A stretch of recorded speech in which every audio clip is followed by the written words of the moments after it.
Nuevo cortometraje documental sobre la Operación Plato después de la cortinilla.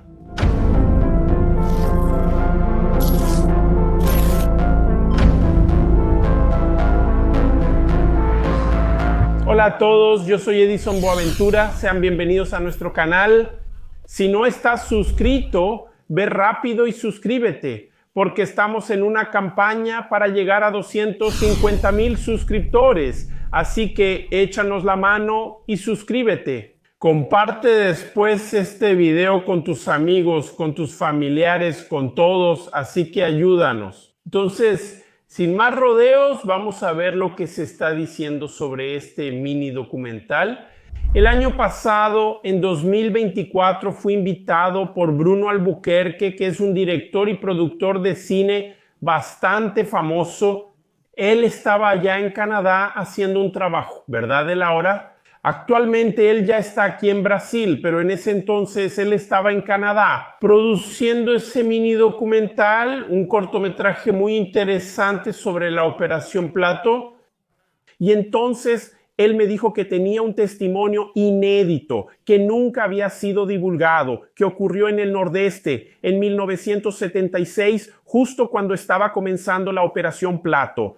Y aprovechó para invitarme a participar en ese documental, ¿verdad? Acepté de inmediato, grabamos, luego él editó ese video y terminó publicándolo allá en Canadá. Hizo una exhibición en diciembre de 2024 para varios alumnos de la Universidad de Ciencias, de un curso que él imparte. Entonces fue muy bueno, fue un éxito. Y ahora él nos permitió ponerlo en el canal para que ustedes conozcan este nuevo trabajo sobre la Operación Plato, ¿verdad?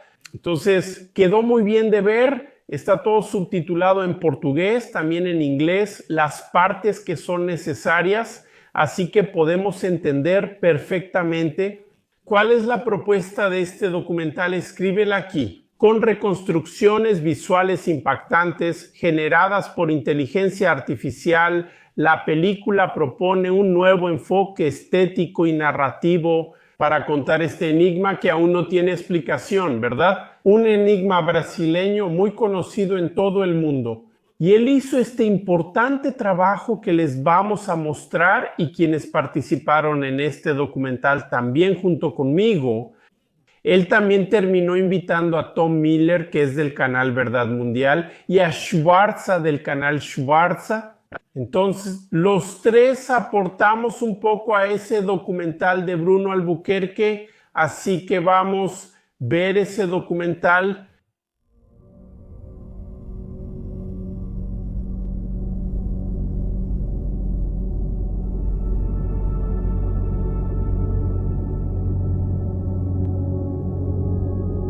Éramos niños, estábamos jugando fútbol de botones, así que una vez a la semana que hacíamos una ronda, y como yo jugaba mal, siempre perdía. Me quedaba recargado así en la pared, empecé a mirar hacia arriba y cuando vi ese balón, una calle así, entre el amarillo y el naranja, moviéndose, desplazándose. Le pregunté a mi hermano si la calle se movía y dijo que no, él siguió jugando. Y yo, ¿y por qué esa de ahí se está moviendo?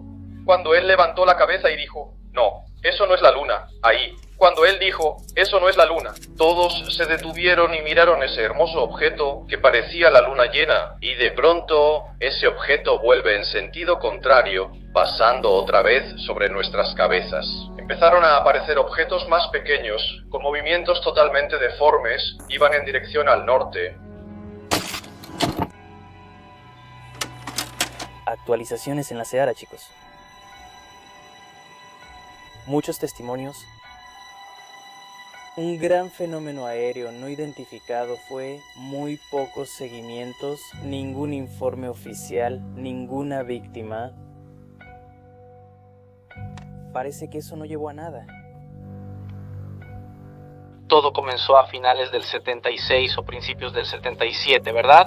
Donde los pescadores empezaron a tener problemas con luces que venían del cielo y terminaban atacando. Vamos a decirlo así, la mejor palabra es atacando, porque esas luces lanzaban un haz de luz sobre los pescadores y ellos terminaban desmayándose. Ellos se desmayaban, ¿verdad? En esa situación. Sí, de esos pescadores. Él falleció y otros sufrieron quemaduras graves. También fue el inicio de esa actividad ufológica en el norte de Brasil. Y la ciudad de Colares, ¿verdad que es una isla? También hubo mucha incidencia ahí, muchas mujeres fueron atacadas, hombres también.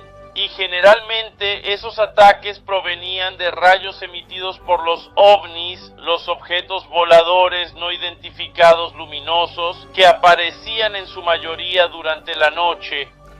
la gente se protegía en una casa. Entre esas oraciones, uno de los objetos flotó sobre la casa y atacó a las personas atravesando las tejas. Algunos habitantes que estaban presentes comentaron que podían ver el cielo a través de las tejas, como si algo hubiera atravesado ese material de barro, ¿verdad?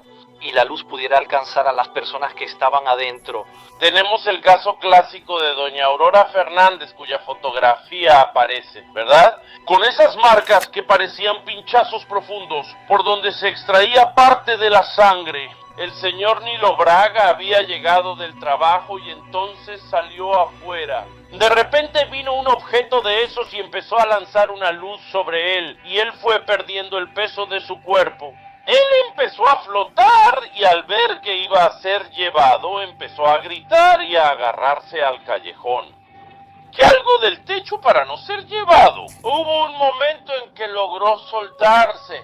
Se metió debajo de una carreta y el objeto estuvo rodeándolo mientras él se escondía debajo de la carreta. Hasta que mucha gente ya estaba ahí por sus gritos, ¿no? Él gritaba pidiendo ayuda y todo eso. Salieron y aún vieron el objeto, luego desapareció. Entonces decidió desistir, ¿no?, de esa abducción y se fue a otro municipio cercano, cruzando un río que estaba por ahí cerca. Y las delegaciones pensaron que sería mejor llamar a la Fuerza Aérea para intentar identificar qué era ese fenómeno luminoso. El primer comar, que es el primer comando aéreo de Pará, designó al capitán William Geulanda para que liderara un equipo de 25 militares. La Operación Plato, el nombre más conocido, y fue él quien nombró al propio capitán Enoje, quien le dio ese nombre. Él mismo no creía en lo que tenía que hacer allí, que era investigar objetos voladores no identificados. Decía que solo lo creería si le pasaba por encima de la cabeza.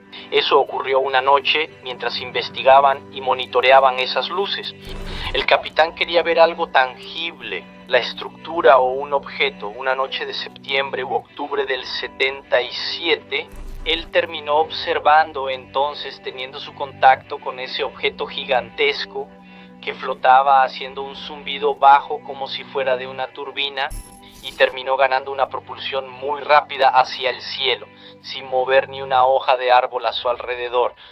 Recientemente también supimos que la participación estadounidense fue tan fuerte que documentos y películas, además de fotografías, fueron llevados a los Estados Unidos. Y el físico Raúl Putov, del BSS, que es del Gran Espacio Aéreo Amarillo, él recientemente en un podcast dijo que manipuló un material durante su participación en la AATP, que es un programa avanzado de investigación de este fenómeno que fue patrocinado. En este caso, el BSS fue patrocinado por el Pentágono con una suma de dinero en dólares. Raúl Putov dijo que tuvo acceso incluso a 15 horas de videos de la Operación Plato, o sea, videos producidos por los militares brasileños. Se hacen solicitudes oficiales al gobierno brasileño, a la Fuerza Aérea Brasileña, para la liberación de esos archivos. Se liberaron algunos lotes de fotografías, se liberaron archivos, documentos que yo creo que son muy importantes.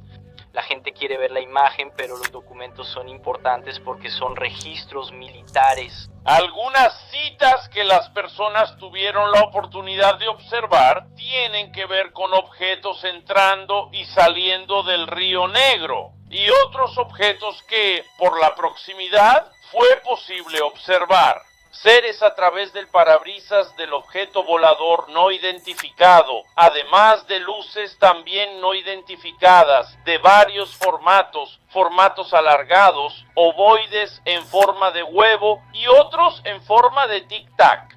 En el caso de Colares, ganó una gran proporción mediática. Objeto volador no identificado, platillo volador, aparece, asusta a las personas, una luz alcanza a una mujer, no sé qué más. Y todo eso que la prensa decía sin tener una verificación más profunda, el informe oficial que dieron los militares que estaban investigando fue que se trató de una histeria colectiva. Usamos el método científico, planteamos una hipótesis, la probamos y confirmamos o descartamos según los resultados. En el método científico usamos parámetros y fenómenos pasados para comparar y verificar coincidencias. Podemos tener parámetros para hablar de histeria colectiva en este caso, pero no tenemos parámetros para hablar de visita alienígena. Nunca ha pasado, así que no tenemos experiencia. Si hallamos algo anormal, quedará como una gran incógnita. No sabemos lo que pasó.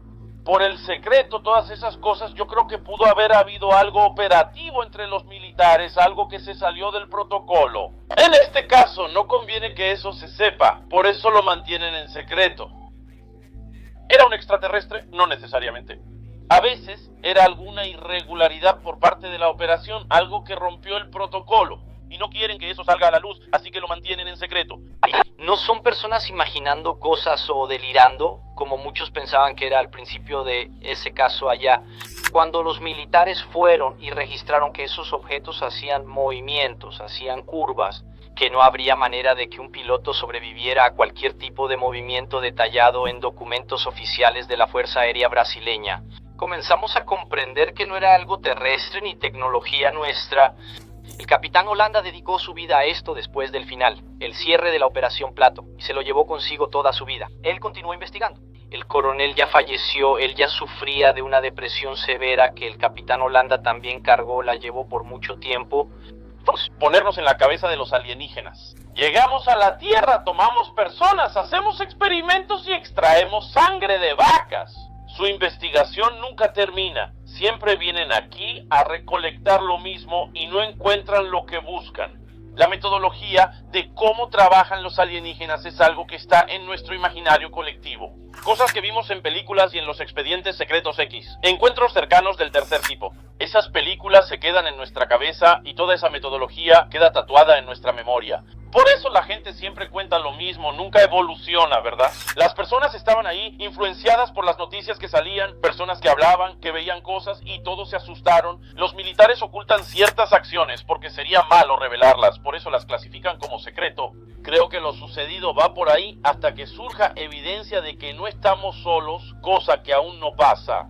Aquello que fue más grandioso en la Operación Plato hasta hoy, lamentablemente permanece bajo un velo de secreto, principalmente porque existe un acuerdo entre el gobierno brasileño, la Fuerza Aérea y los militares estadounidenses. Esperamos que algún día ese material pueda ser mostrado al público, porque el público tiene que estar contextualizado respecto a ese inquietante y preocupante fenómeno. Y ella se fue hacia el norte, al norte de Brasil. Está yendo hacia el norte.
La única revista que hablaba sobre el tema era la revista OUF. De ahí vino una promoción de la revista OUF. A través de videos, evidencias claras. Traían imágenes de esos objetos, ya sea aterrizando o haciendo los aeroglifos y despegando. Y había algunas naves que vimos que eran parecidas, pero nada igual al tamaño y la manera en que esas sondas empezaron a quedarse detrás de esa nave. Mamá.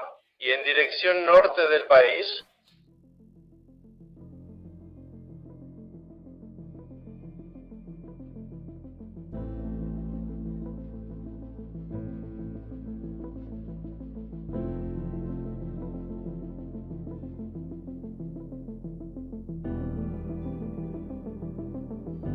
Muy interesante este nuevo enfoque de este documental sobre el caso de la Operación Plato, que es conocido en todos lados, ¿verdad? Entonces espero que te haya gustado. Si te gustó, dale like, deja tus comentarios y no te olvides de suscribirte al canal. Si aún no estás suscrito y si ya lo estás, compártelo con todos. Eso es todo, hasta el próximo programa video podcast en vivo con Edison Boaventura. Adiós.